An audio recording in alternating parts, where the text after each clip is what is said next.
Балык тоютун чыгаруу боюнча бул кичи масштабдуу өндүрүштү ишке киргизүү өлкөдө биринчи жолу болду. Буга чейин фермерлер сапаты жагынан төмөн өндүрүлгөн жана кымбат келген айыл чарба тоюттарын колдонууга аргасыз болушкан. Адатта балык өстүрүүчүлүктө өндүрүмдүн 50-60% тоютка чыгым катары кетип, фермерлер бул тармакта жогорку түшүмдүүлүктү, экономикалык натыйжаны алууда кыйналышчу. Ал эми азыр ФАО долбоору орнотуп берген аква маданият үчүн тоют цехтери саатына 600-дөн 800 килограммга чейин тоют чыгарат. Учурда ассоциация мүчөлөрү жергиликтүү ингредиенттерден турган чеки заттарды колдонуу менен өздөрү тоют чыгара башташты. Бул өлкөгө келгениме 2,5 ай болду. Жаңы келгенде балык өндүрүүнүн абалы өтө төмөн эле. Бирок убакыттын өтүшү менен өнөр жай акырындап өнүгө баштады. Мисалы 2009-10 жылдары балык өндүрүү жылына 400 тонна болсо, азыр 2000 тоннага чейин өстү деп айтсам болот. Башында долбоор фермерлерге чөнөк баштарды алып келүү, аларды тоют базасы менен камсыз кылуу үчүн иштеп баштаган. Анткени бул балык өстүрүүчүлүктө негизги база болуп эсептелет. Кадимки карп чарбасын өнүктүрүүнү жолго койгондон кийин ак амур жана толстолобик балыктарын жолго коюу пландалууда. Анткени бул балыктар жылуу сууну жактыргандыктан аларды өстүрүү көпкө созулат деп Томас Шиптан белгиледи. Мындан тышкары чөнөк баштарды өстүрүү үчүн көлмөлөрдү куруу даярдыктары көрүлө баштаган. Адис Андрас Петери карп балык чарбасына өзүнүн бүт өмүрүн арнаган жана бул жылы Кыргызстанга чакырылган.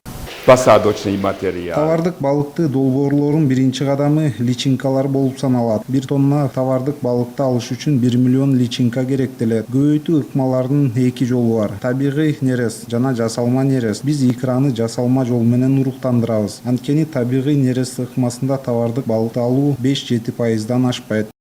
Бул долбоордун максаты бирок гана. Ал Кыргызстан элине балыкты жасалма жол менен өндүрүүнү көрсөтүү дейт эксперт. Анткени эксперттин мекени Венгрияда мындай көбөйтүү жолу 40 жыл мурун эле ишке ашырылып келген. Өлкөнүн айымдары дагы бул долбоорго катышып, аква маданияттын өнүгүүсүнө салымдарын кошуп жатат. ФАОнун проектиси болуп калып эле ошолордун демилгеси менен аялдардын жамааты ушул жака жардам берип иштешип калдык.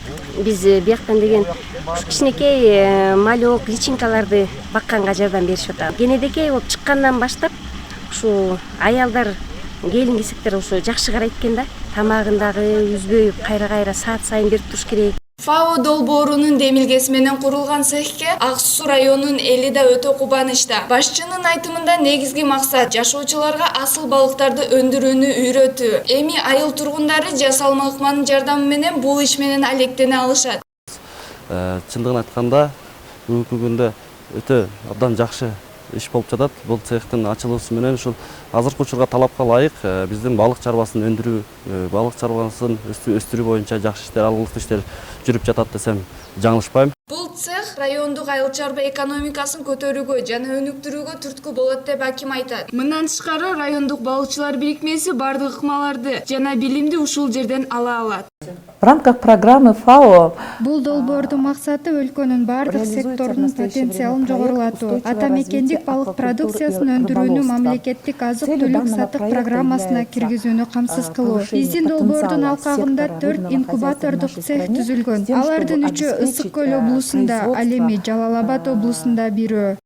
Перизат Куттубекова, Эдвард Нургазы уулу, Пирамида.